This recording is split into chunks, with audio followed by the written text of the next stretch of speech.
열왕기상 1장 38절에서 마지막 53절까지 말씀 한 절씩 교독합니다. 제사장 사독과 선지자 나단과 여호야다의 아들 브나야와 그렛 사람과 블렛 사람이 내려가서 솔로몬을 다윗 왕의 노새에 태우고 인도하여 기혼으로 가서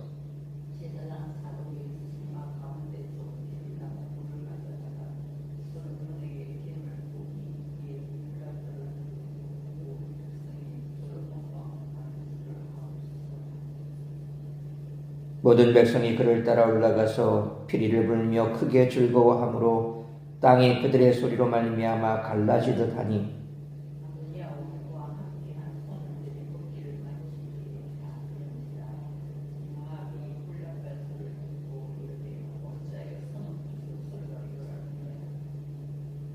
말할 때에 제사장 아비아달의 아들 요나단이 오는지라 아도니아가 이르되 들어오라 너는 용사라 아름다운 소식을 가져오는도다.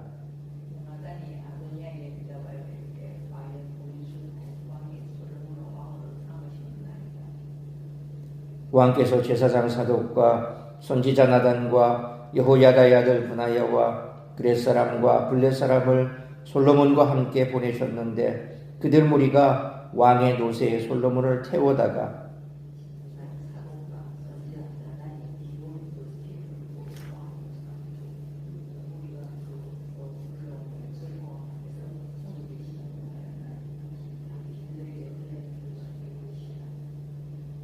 또 솔로몬도 왕좌에 앉아 있고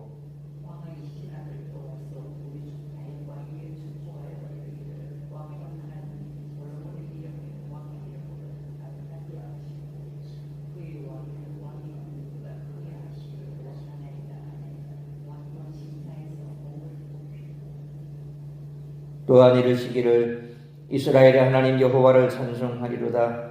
여호와께서 오늘 내 왕위에 앉을 자를 주사 내 눈으로 보게 하셨도다 하셨나이다 하니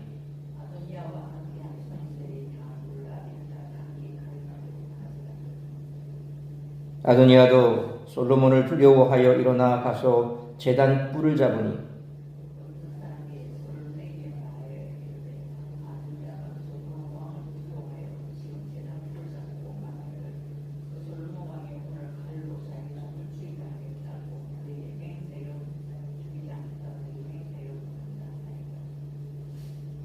솔로몬이 이르되 그가 만일 선한 사람일진데 그의 머리털 하나도 땅에 떨어지지 아니하려니와 그에게 악한 것이 보이면 죽으리라 하고 사람을 보내어 그를 제단에서 이끌어내리니 그가 와서 솔로몬 왕께 절하매 솔로몬이 이르기를 내 집으로 가라 하였더라. 아멘. 솔로몬이 왕으로 등극하는 과정은 공적 과정을 밟는 순탄함과 물론 아도니아의 반역이라는 그 돈절이 있지만 동시에 아이러니가 섞여 있습니다. 솔로몬의 등극은 다윗이 계획한 대로 이루어집니다. 하나님이 약속하신 일이 진행되는 과정 중에 성도들은 어려움에 직면할 수 있지만 결국 하나님은 당신의 사람들을 쓰셔서 계획을 성취하십니다. 솔로몬의 왕의 등극이 당연히 이루어지는 것과 같이 하나님의 일은 당연히 이루어집니다. 그런데 다른 한편으로는 역사의 한 장면에 서 있는 자그마한 인간이 볼 수 없는 역사의 큰 그림이 있습니다. 피리가 노래하고 땅이 쪼개지는 것과 같은 기쁨으로 표현된 솔로몬의 등극과 대조적으로 이 표현은 독자들의 불안한 결말의 서막을 느끼게 하는 측면이 있습니다. 그런데 성경의 정경적 관점으로 이 사건을 바라보는 이들에게는 다시 한번 뒤집히는 아이러니로 본문을 통해 더 먼 미래에 승리의 하나님이 역사에 개입하시는 상황을 그리게 해줍니다.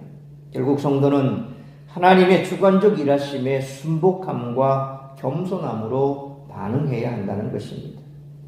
솔로몬과 아도니아의 대치와 그 결말을 마주하며 현대 독자들은 자신이 겪고 있는 삶을 어떤 관점으로 해석해 나가야 할지 고민해야 합니다.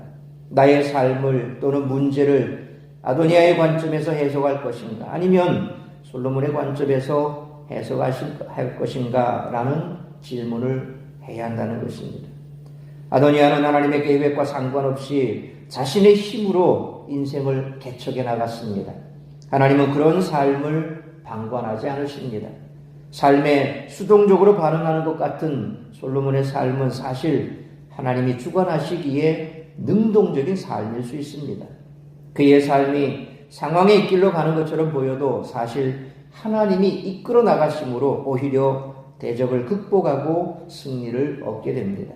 따라서 오늘을 살아가는 우리들 역시 나는 어떤 삶을 살아가야 할 것이며 어떻게 삶을 해석할 것인가? 라는 질문을 스스로 수시로 던져야 할 줄로 믿습니다.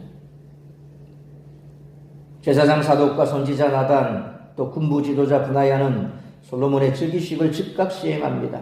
이 소식을 들은 대세 아도니아의 편에 서 있던 사람들은 힘없이 뿔뿔이 흩어지고 아도니아는 목숨을 구걸하는 처지가 됩니다. 하나님이 우리가 의지하는 것이 얼마나 허망한가를 여실히 보여주며 오직 하나님만을 의지함을 가르쳐주는 오늘 본문의 말씀을 통해서 우리들이 깨달아야 할 것은 첫째로 38절로 40절 말씀처럼 하나님께 맡기고 하나님께 삶을 맡길 때 참된 기쁨을 누리며 살 수 있다는 것입니다. 아도니아에게로 기울었던 대세는 이제 38절로 39절 말씀처럼 다윗이 명령한 대로 솔로몬을 옹이한 사람들이 솔로몬을 다윗의 노새에 태워 백성이 많이 모인 기혼으로 와서 솔로몬에게 기름을 붓자 완전히 역전되었습니다. 모든 절차에서 다윗 왕의 승계도 하나님의 기름 부으심도 목격한 이스라엘 백성들은 이제 40절 말씀처럼 솔로몬을 다윗에 이은 이스라엘의 왕으로 옹립하며 찬양하고 즐거워합니다. 힘있는 자들을 모아 그들의 권력 위에 서려 있던 아도니아와는 달리 힘없는 백성들의 환호성이 가득했던 솔로몬의 즉위식은 우리 삶을 주관하시는 분은 오직 하나님 한 분뿐임을 보여줍니다. 그분께 삶을 맡기는 사람만이 기쁨의 잔치에 참여할 수 있다는 것입니다. 그러므로 하나님께 우리의 삶을 맡기고 하나님께서 베푸시는 은혜와 참된 기쁨을 누리며 살아가는 우리 모두가 되시기를 축원합니다. 두 번째로 41절로 48절 말씀처럼 성도는 온전한 구원에 이르기까지 언제나 하나님 편에 서 있어야 한다는 것입니다. 하나님은 나단과 밧세바가 만나 서로 상의하게 하시고 곧 이어 다윗을 찾아가 간청하고 보고하도록 역사하셨습니다. 그리고 솔로몬의 즉위식이 진행되게 하시며 당신의 계획을 이루어 가셨습니다. 그동안 아도니아는 41절 말씀처럼 승리에 도취되어 잔치를 벌이고 있었습니다.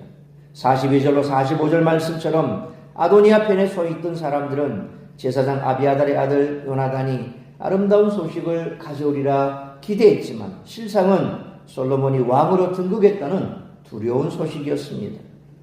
43절 그리고 47절 말씀처럼 요나단의 보고에 반복되는 우리 주 다윗 왕이라는 표현은 아도니아를 따른다고 해서 모두가 다윗 왕에게 반기를 들지 않았음을 말해줍니다. 또한 47절로 48절 말씀처럼 솔로몬의 즉위식에 참여하지 않은 중도적 입장의 신하들이 궁에 들어와 다윗 왕에게 축하 인사를 전하고 있는 그런 점도 보아 상황은 이제 완전히 반전되었습니다. 그러므로 악이 흥황하고 거칠 것 없어 보여도 혼자가 아닌 이유는 믿음의 동력자들이 있고 주께서 늘 함께 하시며 인도하실 것이므로 온전한 구원에 이르기까지 언제나 하나님 편에 서 있는 우리 모두가 되시기를 축원합니다. 세 번째로 49절 53절 말씀처럼 성도는 하나님이심을 믿는 믿음으로 살아야 한다는 것입니다. 대세를 따른다고 승리하는 것이 아닙니다. 49절 말씀처럼 아도니아 편에 모여있던 사람들은 솔로몬의 즉위 소식에 놀라 뿔뿔이 흩어집니다. 스스로 왕이라고 선포했던 아도니아도 50절로 51절 말씀처럼 한순간에 제단에 뿔을 잡고 목숨을 구걸하며 솔로몬에게 자비를 구하는 비참한 상황에 놓입니다. 힘 있는 권력자들과 함께하던 아도니아는 52절 53절 말씀처럼 하나님 편에 서 있는 솔로몬에게 충성을 맹세하여 목숨을 구걸할 수 있었습니다. 대세가 한순간에 무너진 이유는 그들이 규합한 목적이 각자의 이익을 계산하는 데 있었기 때문입니다. 대세가 힘이 아니라 여호와를 향한 믿음이 힘인 줄 믿습니다. 그러므로 자기의 유익을 구하며 세상의 시류를 쫓아 살아가는 것이 아니라 우리에게 궁극적으로 승리를 주시는 분은 하나님이심을 믿는 믿음으로 살아가는 우리 모두가 되시기를 축원합니다. 사랑하는 성도 여러분, 우리는 이 세상에 살아가기에 이 땅의 영향을 많이 받으며 살게 됩니다. 이 땅에서 우리는 악인이 잘 되는 것 같고 악인이 승리하는 것 같은 경우를 자주 접합니다. 그래서 우리는 대세에 영합하는 것이 우리에게 평안과 행복을 줄 것이라고 착각하곤 합니다. 그러나 세상의 대세는 서로를 위해 헌신하지 않습니다. 그들은 한순간 자기 이익에 따라 모였다 흩어질 뿐입니다. 따라서 그들에게 승리란 없습니다. 하나님은 오늘도 역전 드라마를 쓰십니다. 그 안에 참된 승리가 있다는 것입니다. 그러므로 악이 흥황하고 거칠 것 없어 보여도 혼자가 아닌 이유는 믿음의 동력자들이 있고 주께서 늘 함께 하시며 인도하실 것이므로 온전한 구원에 이르기까지 언제나 하나님 편에 서서 자기의 유익을 구하거나 세상의 대세를 쫓아서 살아가는 것이 아니라 우리에게 궁극적으로 승리를 주시는 분은 하나님이심을 믿는 믿음으로 하나님께 우리의 삶을 맡기고 하나님께서 베푸시는 은혜와 참된 기쁨을 누리며 살아가는 우리 모두가 되시기를 주님의 이름으로 축원합니다. 기도하겠습니다. 거룩하신 아버지 하나님, 은혜와 사랑을 감사합니다. 오늘도 이 새벽을 깨워 말씀으로 예배로 하루를 시작하게 하시니 감사합니다. 오늘 우리에게 주신 말씀처럼 우리가 이 땅을 살아가면서 참으로 세상의 큰 권세 앞에서 또한 세상의 힘 있는 세력 앞에서 우리가 주눅들어 그 대세를 쫓아가는 것이 우리에게 평안을 주고 또 우리를 안전하게 하는 것이라 착각할 때가 많습니다. 그래서 대세를 쫓아가는 것이 현실의 사람들의 모습이고 또 그 가운데 섞여 살아가고 있는 우리가 착각하는 모습인지도 모르겠습니다. 대세는 힘이 아닙니다. 대세는 우리에게 승리를 주지 못합니다. 대세를 쫓아간다고 우리가 행복하거나 평안을 누리지 못합니다. 그 모든 것을 주관하시는 하나님 손에 있다는 사실을 우리가 다시 한번 잊지 않기를 원합니다. 그러므로 어떠한 상황 속에서라도 대세의 흐름을 쫓아가는 것이 아니라 하나님 편에 서서 하나님께서 인도하시는 그러한 인도하심을 쫓아 살아가는 것이 참된 성도의 삶인 줄 믿습니다. 오늘 지금까지 나의 삶 그리고 앞으로 내가 살아갈 삶의 모습이 어떠해야 할지를 다시 한번 결단할 수 있기를 원합니다. 시류의 흐름을 쫓아가는 것이 아니라 하나님의 말씀을 쫓아 살아가야 할 것이며 시대의 흐름을 거슬러 갈 수 있는 역행할 수 있는 그런 믿음으로 살아갈 때 역전의 은혜를 베풀어 주시는 하나님께서 우리의 삶을 역전시켜 주실 줄 믿습니다. 그러므로 오늘 이 한 날도 내 삶에 놓여있는 여러 가지 많은 어려운 문제들을 하나님께 내어 맡기고 믿음으로 하나님께서 나를 이끌어 가실 것을 믿고 말씀대로 순종하며 살아가며 하나님께서 나를 통하여 이루고자 하는 그 뜻을 이루어드리는 복된 우리 모든 성도들의 삶이 되게 하여 주옵소서. 그리함으로 하나님께서 베푸시는 은혜와 참된 기쁨을 누리며 살아가는 우리 모든 성도들이 되어 주님 앞에서는 그날까지 이 믿음 굳건히 붙들고 주님과 동행하는 복된 우리 모든 성도들의 삶이 될 수 있기를 간절히 빌고 소원합니다.